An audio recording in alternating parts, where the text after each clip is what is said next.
எல்லாருக்கும் வணக்கம். தொடர்ச்சியா அந்த நாள்ல இருந்து கரூர்ல ஏற்பட்ட அந்த விபத்தின் காரணமாக ஏற்பட்ட 41 பேர் உயிரிழந்த அந்த ஒரு கோர சம்பவம் இன்ன வரைக்குமே தமிழ்நாட்டு மக்களுடைய நெஞ்சில ஒரு வலியையும் ஒரு வேதனையும் ஏற்படுத்தி அது இன்னும் நீங்காத ஒரு வலியை கொடுத்துருக்குதுன்றதுல எந்த மாற்று கருத்தும் இல்லை. அதே மாதிரி பார்த்தீங்கன்னா, இது நடந்திருக்கவே கூடாத ஒரு மோசமான ஒரு சம்பவம்னு வச்சுங்களேன். அப்படி நடந்துருச்சு. ஆனால் தொடர்ச்சியாக அப்போ இருந்து திமுக ஒரு நேரட்டிவ் செட் பண்ணிகிட்டே இருக்குது. நீங்கள் ஆரம்பத்திலே பார்த்துருப்பீங்க. இங்கே நடந்த அந்த ஒரு பெருந்துயரத்துக்கு முக்கியமான காரணம் கூட கிடையாது. முழு காரணம் விஜய் மட்டும்தான். காவல்துறை மேலே எந்த தவறும் கிடையாது, திமுக மேலே எந்த தவறும் கிடையாது, முழுக்க முழுக்க விஜய் மட்டும்தான் காரணம் அப்படிங்கிற ஒரு நேரட்டிவை செட் பண்ணிட்டு இருக்கிறாங்க. ஒரு பக்கம் இது நடந்துட்டு இருக்குது. இன்னொரு பக்கம் திமுக இருக்கட்டும், திமுகவுடைய கூட்டணி கட்சிகளாக இருக்கட்டும், எல்லாரும் சேர்ந்து ஒரே நேரட்டிவ் தான் செட் பண்ணுறாங்க. இன்னொரு பக்கம் பார்த்தீங்கன்னா, ஐயா எடப்பாடி பழனிசாமி அவர்கள் எதிர்கட்சி தலைவர், அவர் ஆரம்பத்திலேயே தெளிவாக போட்டு உடச்சி விட்டார். என்ன அப்படின்னா, விஜய் அவர்கள் இப்போ தான் கட்சி தொடங்கி வந்திருக்கிறாரு. நாங்கள் ரொம்ப நாளாக நடத்திட்டு இருக்கிறோம், அரசியல் காலத்தில் நாங்கள் பயணிச்சுட்டு இருக்கிறோம். அப்படின்னும்போது ஒரு கூட்டத்தை எப்படி நடத்தணும், ஒரு சுற்றுப்பயணத்தை எப்படி ஆர்கனைஸ் பண்ணணும், எப்படியெல்லாம் இதை கட்டமைக்கணும் அப்படிங்கிறது எங்களுக்கு நல்லாவே தெரியும். அடிப்படையில் எல்லா இடத்துலையுமே எங்களுக்கு கட்டமைப்புகள் பலமாக இருக்குது. அதனால் எங்களுக்கு அது தெரியும். ஆனால் விஜய் அவர்கள் இப்போ தான் வந்திருக்கிறாரு அப்படின்போது அரசியல் காலத்தில் இன்னும் அவர் கற்றுக்க வேண்டிய அல்லது இன்னும் அவருக்கு தேவையான அனுபவங்கள் கிடைக்க வேண்டியது நிறைய இருக்குது. அப்படின்னும்போது ஒட்டுமொத்த பழியும் தூக்கி விஜய் மேலே போடுவது தவறு. ஏன்னா காவல்துறை இதெல்லாம் நல்லாவே பார்த்துட்டு இருக்குது. ஆரம்பத்திலிருந்து கிட்டத்தட்ட இதுக்கு முன்னாடியே ஒரு 5 சுற்றுப்பயணங்கள் அவர் போயிருக்காரு. போகும்போது எப்படி அந்த கூட்டங்கள் எத்தனை பேர் வந்து கலந்துக்கிறாங்க, அப்படி கலந்துக்கிறவங்க எந்த மாதிரி அங்கே நடந்துக்கிறாங்க அப்படிங்கிறது எல்லாத்தையுமே காவல்துறை பார்த்துட்டு தான் இருக்குது. ஒன்றும் இல்லை, இப்போ அதிமுக ஒரு கூட்டம் நடக்குது அல்லது திமுக ஒரு கூட்டம் நடக்குது அப்படின்னா அங்கே கலந்து கொள்ளக்கூடிய தொண்டர்கள் என்பது அவங்க நடந்துக்கிற விதம்ன்றது வேற. ஆனால் விஜய் அவர்கள் கூட்டத்தில் அந்த தொண்டர்கள் அவர்கள் வந்து உணர்ச்சி வசப்பட்டு அல்லது தன்னுடைய என்ன சொல்கிறதுன்றா தாம் பயங்கரமாக ரசிக்கிற நேசிக்கிற ஒருத்தர் வந்து இப்படி நிற்கிறான் அப்படின்னும் போது அதை பார்க்கணும் எப்படியாச்சும் அப்படின்னு அந்த ஒரு இதில் அவங்க நடந்துக்கிற விதம்ங்கிறது வேற. அப்போது ஐயா எடப்பாடி பழனிசாமி அவர்கள் தெளிவாக சொன்னார், திமுக கூட்டத்துக்கு எத்தனை போலீஸ் வந்திருந்தாங்க, எப்படிப்பட்ட கட்டுக்கோப்பான அந்த ஒரு பாதுகாப்பாக அவங்க கொடுத்துருந்தாங்க. ஆனால் விஜய் அவர்கள் எவ்வளோ கூட்டம் வருதுன்னு உங்களுக்கு தெரியும், அவங்க எப்படி நடந்துக்கிறாங்கன்றது உங்களுக்கு தெரியும். அப்படின்னும்போது சாதாரணமாக மற்ற கட்சிகளுக்கு வர கூட்டத்தை விட விஜய் அவர்களுடைய கூட்டத்துக்கு கூடுதல் காவல்துறை பாதுகாப்பு போட வேண்டியது யாருடைய கடமை? அது திமுக அரசுடைய கடமை, தமிழ்நாடு அரசுடைய கடமை, காவல்துறையோட கடமை. அப்போ அதையெல்லாம் நீங்கள் கொடுக்க தவறிட்டு, அவர் கேட்ட இடத்த நீங்கள் கொடுக்க தவறிட்டு ஒட்டுமொத்த பழியும் தூக்கி விஜய் மேலே போடுறதுன்றது தவறு. இது முழுக்க முழுக்க திமுக அரசின் பிழை, இது முழுக்க முழுக்க காவல்துறையின் பிழை அப்படிங்கிறத எடப்பாடி பழனிசாமி அவர்கள் ஆரம்பத்திலிருந்து சொல்லி வர்றாரு. இதில் நேற்று பார்த்தீங்கன்னா 2 சம்பவங்கள் நடந்திருக்குது. ஒன்று, ஒரு பக்கம் திமுகவுடைய கூட்டணி கட்சியாக இருக்கக்கூடிய விசிகா தன்னோட திருமாவர்கள் விஜய் அவர்கள் வெளியிட்ட வீடியோவை நீங்கள் பார்த்துருப்பீங்க, நம்ம எல்லாருமே பார்த்தோம். எந்த அளவுக்கு மனசு நொறுங்கி மனசு உடஞ்சி போயிருந்தார் அப்படிங்கிறது அதுலேருந்து நல்லாவே தெரிஞ்சு.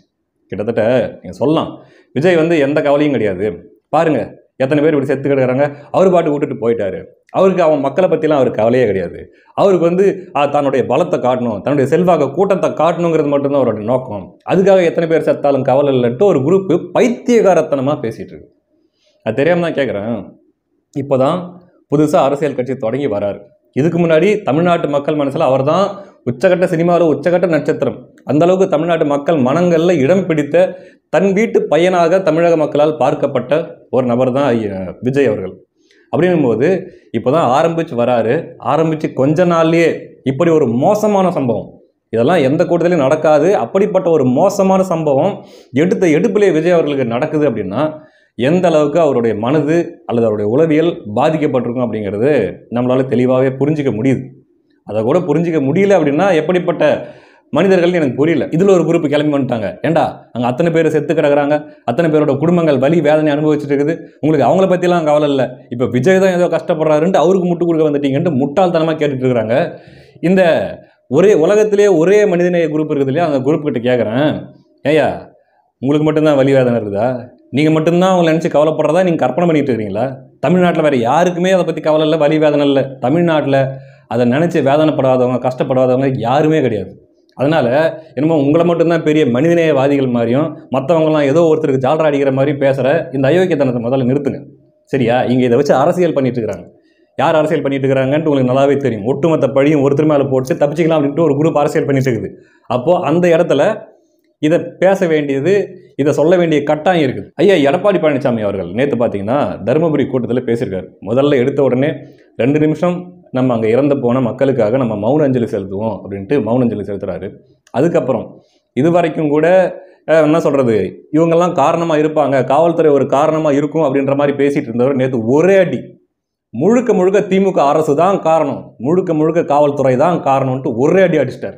ஸ்டாலின் அவர்களே, இவ்வளவு பிரச்சனை ஏற்பட்ட பிறகும் இன்னும் நீங்க திருந்த பாட்டு இல்லை, திருந்ததாக இல்லை. இவ்வளவு உயிர் தமிழ் மண்ணிலே நாம் இழந்து விட்டோம். இன்றைக்கு தமிழகத்தை தலைகுனிய விடமாட்டேன் என்று சொல்லிக் கொண்டிருக்கிற முதலமைச்சர் அவர்களே, இன்றைக்கு அந்த கூட்டத்திலே மயங்கி விழுந்து அந்த ஒரு பெண்மணியை தூக்கி கொண்டு செல்கிறார்கள். தலை சாய்ந்து செல்கின்றார்கள். தலை நிமிர்ந்து இல்லை, தலை சாய்ந்து சென்று கொண்டிருக்கின்ற காட்சியை தொலைக்காட்சியிலே அத்தனை பேரும் பார்த்தோம். அத்தனை பேரும் பதறி போயிருக்கின்றார்கள். ஒட்டுமொத்த தமிழ் மக்களே பதறி போயிருக்கின்றார்கள். இதற்கு பதில் சொல்ல வேண்டியவர் முதலமைச்சர். உண்மைதானே? ஆகவே இன்றைக்கு ஒரு நபர் கமிஷன் அமைக்கப்பட்டிருக்கிறீர்கள்.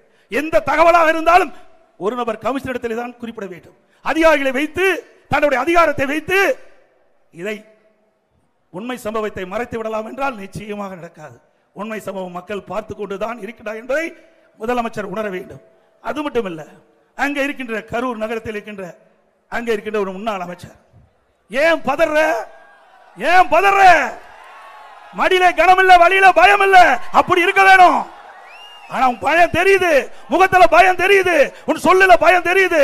எடப்பாடி பழனிசாமி ஏன் இதெல்லாம் பண்றாருன்னு எங்களுக்கு தெரியாதா? விஜய் அவர்கள் கூட்டணிக்கு வரணும், அதுக்காக தான் எடப்பாடி பழனிசாமி விஜய்க்கு சப்போர்ட் பண்ணுறாருன்ட்டு ஒரு கும்பல் இருக்கட்டும். எடப்பாடி பழனிசாமி அவர்கள் பிரதான எதிர்க்கட்சியினுடைய தலைவர்.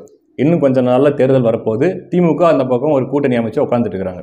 அப்போது திமுகவை எதிர்க்கக்கூடிய கட்சிகள் தன் பக்கம் கூட்டணிக்கு வரணும், ஒரு வலுவான கூட்டணியை அமைச்சு அதன் மூலமாக திமுகவை வீழ்த்தணும் அப்படின்ட்டு எடப்பாடி பழனிசாமி அவர்கள் நினைச்சா என்ன தப்பு? இல்லை கூட்டணிக்காக தான் பேசினாலும் என்ன தப்பு? அதனால உங்களுக்கு என்ன பிரச்சனை? உங்களுக்கு ஏன் எரியுது? அப்போ ஒரு பக்குவப்பட்ட ஒரு மூத்த அரசியல்வாதியா எது பண்ணா சரியா இருக்கும் அப்படிங்கிறத எடப்பாடி பழனிசாமி அவர்கள் உணர்ந்து அதை செய்கிறாரு. இது ஒரு பக்கம் இருக்கட்டும். அப்படியே இன்னொரு பக்கம், சற்றும் நான் எதிர்பார்க்காத, உண்மையிலே என்னை திகைக்க வைத்த ஒரு விஷயம் என்ன அப்படின்னா, நாம் தமிழர் கட்சியினர் பண்ணிட்டு இருக்கிற சில விஷயங்கள். எதுக்காக அப்படி பண்ணிட்டு இருக்கிறாங்கன்னு எனக்கு தெரியல. சரி, ஆரம்பத்தில் விஜய் அவர்கள் மேலே விமர்சனம் வச்சுட்டு இருக்கிறாங்க, எதிர்த்துட்டு இருக்கிறாங்க, அது அவருடைய அரசியல். இப்போ வரைக்கும் அதுதான் பண்ணிட்டுறாங்க. இது விஜய்க்கும் எங்களுக்குமான போர் அப்படின்ட்டு போர் அறிவிச்சிட்டாங்க. அந்த போர் அவங்க செஞ்சுட்டு வராங்க. அது வரைக்கும் நமக்கு பிரச்சனை இல்லை, அது அவங்களுடைய அரசியல், அவங்க விருப்பம். ஆனால் இப்போ ஒரு படி மேலே போயிட்டு இந்த கரூர் விஷயத்திலேருந்து திமுக என்ன ஸ்டாண்ட் எடுத்துச்சோ, முழுக்க முழுக்க இது விஜய் பிழை மட்டும்தான், திமுக அரசின் மேலேயோ காவல்துறை மேலேயோ எந்த பிழையும் கிடையாதுன்ட்டு திமுக என்ன ஸ்டாண்ட் எடுத்துச்சோ, அச்சு பிசகாமல் அதே ஸ்டாண்டை நாம் தமிழர் கட்சி எடுத்து விஜய் மேலே வன்மத்தை கக்கிட்டு இருந்தாங்க. அது வரைக்கும் கூட சரிப்போ, ஏதோ ஒரு பக்கம் நீங்கள் கன்வின்ஸ் ஆகிருக்கிறீங்க, இதுதான் உண்மைன்னு நீங்கள் நம்புறீங்க, நீங்கள் பேசுகிறீங்கன்னு வச்சுக்கலாம். ஆனால் இப்போ அது ஒரு படி மேலே போயிட்டு விஜய் அவர்களை, இத்தனைக்கும் அந்த கட்சியில் இருக்கக்கூடிய நாகரிகமாக பேசக்கூடிய சிலர்லாம் கூட இப்போ விஜய் மேலே வன்மத்தை கக்கிட்டுறாங்க. இன்னும் சொல்ல போனால் தமிழின துரோகி, இவங்க தான் தமிழின அழிப்புக்கு காரணமான கட்சி அப்படின்ட்டு இவர்கள் பழி சுமத்தக்கூடிய திமுக மேலேயும் கூட காங்கிரஸ் மேலேயும் கூட இந்த அளவுக்கு கடுமையான வார்த்தைகளில் இவனே வாடா போடா சைக்கோ அது இதுன்ட்டு இந்த மாதிரியான வார்த்தைகளில் அவங்க விமர்சனம் பண்ணி நான் பார்த்ததில்லை. இத்தனைக்கும் அவங்க கட்சியில் இருக்கக்கூடிய நாகரிகமாக பேசக்கூடியவர்கள் அவங்களே இப்போ விஜய் மேலே சைக்கோ, கொலகாரன், என்னென்னமோ வார்த்தைகளை சொல்லி இஷ்டத்துக்கு பேசிகிட்டு இருக்கிறாங்க. எனக்கு புரியல, என்னாச்சு அவங்களுக்கு, என்ன பிரச்சனை? நான் ஆரம்பத்தில் பார்த்து வியந்த நாம் தமிழ் கட்சி இது இல்லை. நீங்கள் என் மேலே என்ன வேணால் படி போட்டு போங்க, அனில் குஞ்சுன்னு சொல்லிக்க, இல்லை அதிமுக காரன் சொல்லிக்க, நீ என்ன வேணால் சொல்லிக்க, நான் காசு வாங்கிட்டேன்னு சொல்லி என்ன வேணால் சொல்லிக்க, கேட்குற கேள்விக்கு பதில் சொல்லு. என்ன ஆச்சு உங்களுக்கு சொல்லுங்க பார்க்கலாம். விஜய் அவர்கள் நீங்கள் இன்னும் சொல்ல போனால் ஓகே, நீங்கள் கன்வின்ஸ் ஆகிட்டீங்க, திமுக மேலே எந்த தப்பும் இல்லை, காவல்துறை மேலே எந்த குறையும் இல்லை, முழுக்க விஜய் மேலே தான் குறைன்னு நீங்கள் சொல்கிறீங்கன்னு வச்சுக்கங்களேன். அப்போவும் கூட விஜய் மேலே எந்த மாதிரியான குற்றச்சாட்டு நீங்கள் வைக்கலாம்? விஜய் அவர்கள் சரியாக ஆர்கனைஸ் பண்ண தெரியாமல் அல்லது தன்னுடைய ரசிகர்களை கட்டுப்படுத்த தவறியதனால இப்படிப்பட்ட ஒரு விபத்து ஏற்படுறதுக்கு அவர் ஒரு காரணமாக இருந்துட்டாரு, அல்லது எப்படி கூட்டம் நடத்தணும்னு தெரியாமல் இப்படி ஒன்று நடந்துருச்சு அப்படின்ட்டு நீங்கள் ஒரு குற்றச்சாட்டு வைக்கிறீங்கன்னா கூட சரி, போயிட்டு போ. அதாவது நீங்கள் சொல்கிற மாதிரி திமுக மேலே எந்த தப்பும் கிடையாது, அதுக்கு இதுக்கு சம்மந்தமே கிடையாது, முழுக்க விஜய் தான் நான் சொன்னால் கூட இப்படி தானே சொல்ல முடியும். அதுக்கு மேலே போயிட்டு விஜய் தான் கொலகாரன், இன்னும் ஒரு படியில் ஒரு சிலர்லாம் போயிட்டு ஒருவேளை திமுக அரசுக்கு கெட்ட பேர் ஏற்படுத்துறதுக்கு, அதுவும் செந்தில் பாலாஜி இருக்கிற தொகுதியில் இந்த மாதிரி வேணும்னே சதி பண்ணி விஜய் இப்படி பண்ணியிருக்கலாமோன்ற அளவுக்குலாம் புலனாய்வு பண்ணிட்டு இருக்கிறாங்க. அதே மாதிரி ஆரம்பத்தில் அண்ணன் சீமான் அவர்கள் பார்த்தீங்கன்னா விஜய் அவர்கள் வந்து உண்மையிலே எங்களை விட அவரை தான் மனசு வேதனைப்பட்டிருப்பார் அப்படின்ட்டு அந்த இறப்பு நடந்த அன்னைக்கு பேசினார். அதே சீமான் அவர்கள் நேற்று விஜய் அவர்களுடைய வீடியோவை பார்த்துட்டு வந்து விஜய் அவர்கள்கிட்ட எந்த ஒரு வலியும் சோகமும் அவர் பேச்சில் தெரியல அப்படின்னு பேசியிருக்காரு. எனக்கு புரியல. உள்ளே இருக்கிற வலி, இதயத்தில் இருக்கிற சோகம், இதெல்லாம் கண்டுபிடிக்கிற மிஷின் ஏதாச்சும் வச்சுருக்கிறீங்களா? ஏதாச்சும் நவீன மிஷின் ஏதாச்சும் நேற்று வாங்கிட்டு வந்தீங்களா? எதை வச்சு சொல்கிறீங்க விஜய் அவர்களுக்கு வலியும் இல்லை சோகமும் இல்லை அப்படின்ட்டு? உள்ள இதயத்துக்குள்ளே போய் எட்டி பார்த்தீங்களா? இத்தனையும் பார்த்தீங்கன்னா ஃபோட்டோவில் எந்த மாதிரி ஃபோட்டோ போடுறாங்க தெரியுமா? விஜய் அவர்கள் உள்ள அந்த வண்டியில் லைட் போட்டு அதை அப்படியே ரசித்து உட்காந்து பார்த்துட்டு இருக்கிற மாதிரியும், அவர் வண்டிக்கு முன்னாடி வரிசையாக அந்த இறந்து போனவர்களுடைய அந்த உடல்கள் கிடக்கிற மாதிரியும், அந்த உடல்களை வந்து விஜய் வண்டிக்குள்ளேருந்து ரசிக்கிற மாதிரியும் போடுறீங்க அப்படின்னா, உண்மையிலேயே இதுதான் சைக்கோ மனநிலை. இதுதான் சைக்கோ மனநிலை. யாராவது அப்படி பண்ணுவாங்களா? யாராவது விஜய் விடுங்க, யாராவது அப்படி பண்ணுவாங்களா? யாருக்காவது அப்படி மனம் வருமா? ஆனால் அப்படிப்பட்ட ஒரு கொடூரனா, அப்படிப்பட்ட ஒரு சைக்கோ கொலகாரனா விஜய் நீங்கள் சித்தரிக்கிறீங்க அப்படின்னா என்னையா ஆச்சு உங்களுக்கு? என்னாச்சு? விஜய் மேலே வன்மத்தை கொட்டுறீங்க, விஜய் எதிர்ப்பு அரசியல் பண்ணுறீங்க, அதெல்லாம் வேற. இது என்ன? இது சுத்தமாக புரியல எனக்கு. இதில் ஒருத்தர்லாம் உச்சகட்டத்துக்கு போயிட்டு பரவச நிலையை அடைஞ்சிட்டாப்புல. என்ன தெரியுமா? ஸ்டாலின் அவர்கள் தலைவன் என்னதான் இருந்தாலும் அந்த நைட்டே அந்த போய் இந்த மக்களோட போய் மக்களா நின்னார்ல, அவருக்கு ஒரு ராயல் சல்யூட். தலைவன் என்றால் ஐயா ஸ்டாலின் அவர்கள் மீது 1000 விமர்சனம் எனக்கு உண்டு. அரசியலோ அரசியல் இல்லையோ, அது அவங்க அரசியலோட பயன்படுத்தி, ஆனாலும் இரவோடு இரவாக தூக்கத்தை துடைத்து வந்து நின்னார்ல, உண்மையிலே ராயல். அந்த அப்பட்ட மாதிரி தெரியுதியா? இதுக்கு மேல நீங்க என்ன சொல்லி மறைக்க போறீங்க? என்ன சொல்லி முட்டு கொடுக்க போறீங்க? இன அழிப்புக்கு துணை போன கட்சி அப்படின்ட்டு நீங்க பழி போட்ட ஒரு கட்சிக்கு ராயல் சல்யூட். என்னமோ தமிழ்நாட்டில் நடக்கிற எல்லா இந்த மாதிரியான துக்க நிகழ்வுகளுக்கும், எல்லா இந்த மாதிரியான அசம்பாவிதங்களுக்கும் அடுத்தடுத்த செகண்ட் ஐயா ஸ்டாலின் அவர்கள் போய் நிற்கிற மாதிரி இந்த விஜய் அவர்களுடைய கூட்டத்தில் நடந்த இந்த இறப்புக்கு ஏன் ஐயா ஸ்டாலின் அவர்கள் வந்தார் அப்படிங்கிறது எல்லாருக்குமே தெரியும். தமிழ்நாட்டில் இருக்கிற அத்தனை பேருக்கும் தெரியும். ஆனால் பாருங்க, இவருக்கு தெரியல, நாம் தமிழர் கட்சியில் இருக்கிறவங்களுக்கு தெரியல. ஐயோ ஐயா ஸ்டாலின் அவர்கள் அப்படின்ட்டு அப்படியே ராயல் சல்யூட்டுங்க. வெக்கமா இல்லையா அவங்களுக்கெல்லாம்? வெக்கமா இல்லையா? கூச்ச நாச்சமே இல்லையா? அந்த வாய் கூசலையா? புரியல. இதுக்கு முன்னாடி எத்தனை பேருக்கு ராயல் சல்யூட் அடிச்சிருக்க நீ? வாய் விஜய்க்கு ராயல் சல்யூட் அடிச்சிருக்குது, அஜித்துக்கு ராயல் சல்யூட் அடிச்சிருக்குது. என்ன வாய், என்ன இழவு கருமா அதெல்லாம்? எப்படியா கூச்ச மேல அவங்களால அப்படிலாம் பேச முடியுது? இது ஒரு பக்கம் இருக்கட்டும். முழுக்க முழுக்க விஜய் தான் கொலகாரன், முழுக்க முழுக்க திமுக, ஐயோ திமுகவுக்கு ராயல் சல்யூட். சரி இருக்கட்டும். இன்னொரு பக்கம் பார்த்தீங்கன்னா, நேற்று நம்ம சினிமா ரிவ்யூவர் பிரசாந்த் ஒரு பதிவு போடுறாப்புல. அதுக்கு வந்து பார்த்தீங்கன்னா இடும்பவனம் கார்த்தி அதை எடுத்து போட்டு போலீஸை டேக் பண்ணுறாப்புல. இங்கே பாருங்க, இவருக்கு நிறைய விஷயம் தெரிஞ்சிருக்குது, திமுகவில் இதுக்கும் சம்மந்தம் இருக்குதான், அதனால் வந்து இவர் கூட்டு போய் விசாரணை பண்ணுங்க அப்படின்ட்டு, அருணா ஜெகதீசன் ஆணையத்தில் கூட்டு போய் விசாரணை பண்ணுங்க அப்படின்ட்டு போலீஸை டேக் பண்ணுறீங்க. என்ன புத்திகித்தி கெட்டு போச்சா உங்களுக்கு? இல்லை என்ன சமாச்சாரம் எனக்கு ஒன்றும் புரியல. ஞாபகம் இருக்குதா?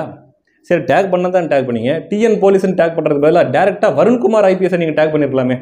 உங்களுக்கு ரொம்ப பழக்கப்பட்ட ஆள் தானே அவர், உங்களுக்கு நல்லா தெரிஞ்ச ஆள் தானே, அவரை டேக் பண்ணலாம்ல. எல்லாம் மறந்து போச்சு இல்லையா? இதே திராவிட மாடல் காவல்துறை கிட்ட என்னென்ன மிதி வாங்கி என்னென்ன கதர்னீங்கன்றது சுத்தமாக மறந்து போச்சு.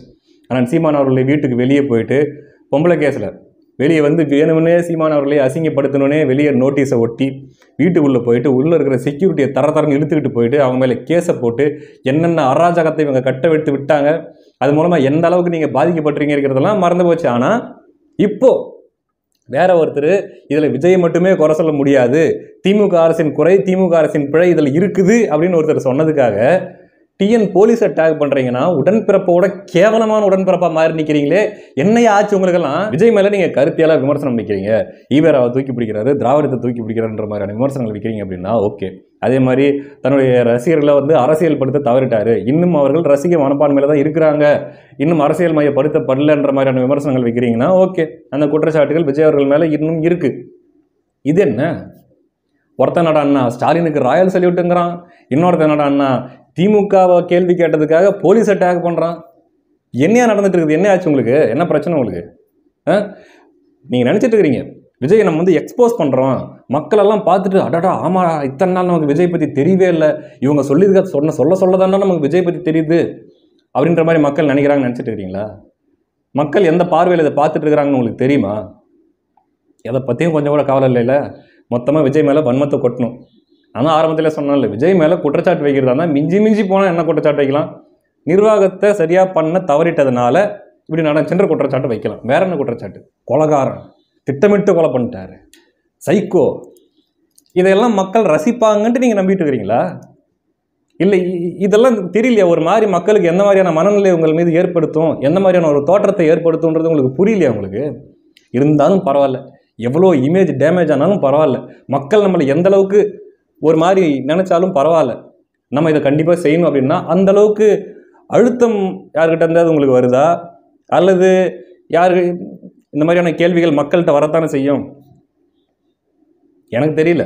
நான் எந்த குற்றச்சாட்டையும் உங்கள் மேலே நான் வைக்க விரும்பல. ஏன்னா எனக்கு தெரியாத விஷயத்தை நான் உங்ககிட்ட சொல்லக்கூடாது. இல்லை, கொடுமை என்னன்னா, திமுக விமர்சித்து விஜய்க்கு சாதகமாக ஒரு பதிவு போட்டால் நாம் தமிழ் கட்சிக்காரன் வந்து திட்டுறான். திமுக காரன் கூட வரல, நாம் தமிழ் கட்சிக்காரன் வந்து திட்டுறான். எப்படி நீ விஜய்க்கு சப்போர்ட் பண்ணலாம், எப்படி நீ அப்படின்ட்டு. யோ ரைட்டு, நீங்கள் விஜய் கேள்வி கேட்குறீங்க, ரைட்டு, உங்களுக்கு நீங்கள் நம்புறீங்க, அப்படியே வச்சுக்கலாம். இந்த பக்கம் திமுக பக்கம் அதான் ராயல் சல்யூட் அடிச்சிட்டிங்களே, அப்புறம் என்ன? அப்புறம் எப்படி போய் திமுக மேலே உங்களுக்கு கேள்வி வரும்? அப்புறம் எப்படி திமுக மேலே உங்களுக்கு விமர்சனம் வரும்? ஆனால் ஒன்று, இதுக்கு மேலே மறுபடியும் நான் திமுகவை எதிர்க்கிறேன், திமுக எதிர்ப்பு தான் அப்படின்னு நீங்கள் சொன்னீங்கன்னா அந்தளவுக்கு இது எந்த அளவுக்கு அது நம்பகத்தன்மையுடையதாக இருக்கும் அப்படிங்கிறது எனக்கு தெரியல. முதல்ல உங்களாலேயே அந்த இடத்துக்கு திரும்ப வர முடியுமான்னு தெரியல. ஏன்னா ஊறி போச்சு, வண்ணம் ஊறி போச்சுன்றது இதுலேருந்தே தெரியுது.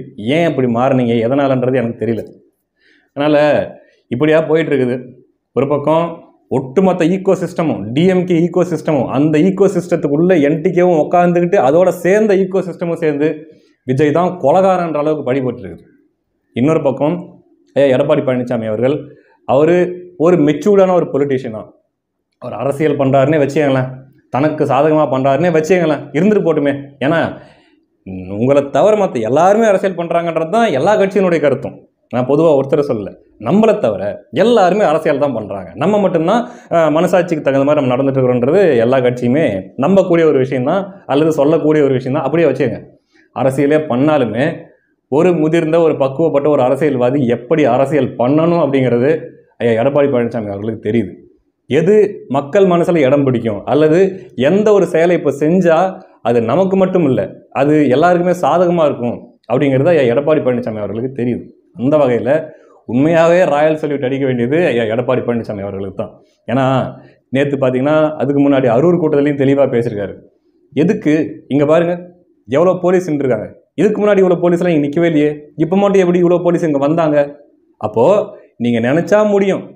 எதுக்கு ஒரு கட்சிக்கு நீங்கள் ஓரவஞ்சனை பண்ணுறீங்க, எதுக்கு இந்த மாதிரி பாரபட்சமாக நடந்துறீங்க அப்படின்ட்டு எடப்பாடி பழனிசாமி அவர்கள் கேட்குறாரு. பல சட்டமன்ற தொகுதியில் எழுச்சி பயண பொதுக்கூட்டத்தில் பேசும்போது ஒரு காவலர் கூட பார்த்தது கிடையாது, ஒரு காவல் பாதுகாப்புல பார்க்கல. ஆனா இன்றைய தினம் காவலர்கள் பாதுகாப்பு வழங்குறாங்க. ஏங்க இந்த பாதுகாப்பை மற்ற கட்சிக்கு வழங்கி இருந்தா 46 உயிர் போயிருக்காது. எதுக்கு ஓரவஞ்சனை? ஐயா எடப்பாடி பழனிசாமி அவர்கள் எடுக்கக்கூடிய இந்த மெச்சூர்ட் ஸ்டாண்டு இது எல்லாத்தையுமே மக்கள் பார்த்துட்டு தான் இருக்காங்க. அவங்களுக்கு தெரியும் யார் யாரை எப்படி எடை போடணும்னு தெரியும். அதே மாதிரி இன்னொன்று, நாம் தமிழர் கட்சி நண்பர்களுக்கு நான் ஒன்று கேட்டுக்கிறேன். நான் ஒன்றும் உங்கள் எதிரி கிடையாது, அதேமாதிரி நானும் உங்களையும் எதிரியாக பார்க்கவும் கிடையாது. நீங்கள் ஒரு அரசியல் பண்ணுறீங்க, எனக்கு அதில் உடன்பாடு இல்லைன்னா கூட ரைட், நீங்கள் பண்ணிட்டு போங்க, அது உங்கள் விருப்பம். ஆனால் நான் பார்த்து வியந்த நாம் தமிழர் கட்சி இது அல்ல. ஒன்றும் இல்லை, ஒரு பதிவு ஒன்று போடுறேன், எனக்கு ஒரு விமர்சனம் இருக்கும். விமர்சனங்கள்ன்றது அவருடைய தனிப்பட்ட உரிமை. விமர்சனத்தை பதிவாக போட்டால் முன்னெல்லாம் அதுக்கு பதில் வரும், அல்லது இது இப்படியெல்லாம் தம்பி, அப்படி தம்பி, இப்படி தம்பி, அந்த மாதிரி விளக்கங்கள் வரும். திட்டுறதுனா கூட திட்டுவாங்க, டே அப்புறம் அப்புறம் திட்டுவீங்க. ஆனால் கேவலமான கெட்ட வார்த்தைகள், தாயை இழிவு செய்கிற மாதிரி, இந்த மாதிரி என்ன சொல்கிறது, குடும்பத்தில் உள்ள பெண்களை இழிவு செய்கிற மாதிரி, இந்த மாதிரியான கெட்ட வார்த்தைகளும் இந்த மாதிரி அருவருப்பான பேச்சுகளும் நிறைய அதிகரிச்சுட்டே போகிறத பார்க்க முடியுது. எடுத்து போட்டுருவேன், இப்போ ஒன்றும் பிரச்சனை இல்லை, ட்விட்டர்லேருந்து ஸ்க்ரீன்ஷாட் எடுத்து போட்டுருவேன், எல்லாத்தையும் போட்டுருவேன். ஆனால் வேண்டாம், முடிஞ்சால் போய் டெலிட் பண்ணிடுங்க எல்லாத்தையும். எதுக்கு இந்த மாதிரி மாறி நிற்கிறீங்கன்னு தெரியல.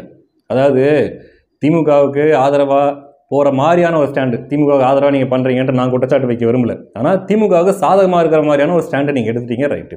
அதுக்காக வேண்டி திமுக பேசுகிற மாதிரியாக தான் பேசணுமா, திமுக நடந்துக்கிற மாதிரியாக தான் நடந்துக்கணுமா, இல்லை திமுக காரன் பயன்படுத்துகிற வார்த்தைகள் மாதிரி தான் நீங்களும் பயன்படுத்தணுமா?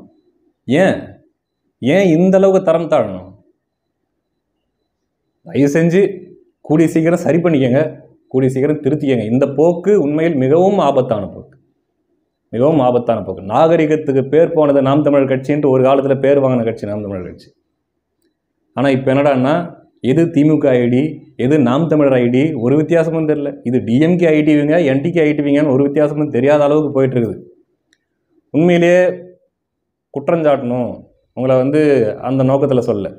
உண்மையாகவே இப்படியெல்லாம் மாறி நிற்கிறது மனசு கஷ்டமாக இருக்குது. திருத்திக்கங்க, சரியில்லை, பார்க்குறதுக்கு நல்லா இல்லை. சரியா? அடுத்த நாளில் சந்திக்கலாம். நன்றி.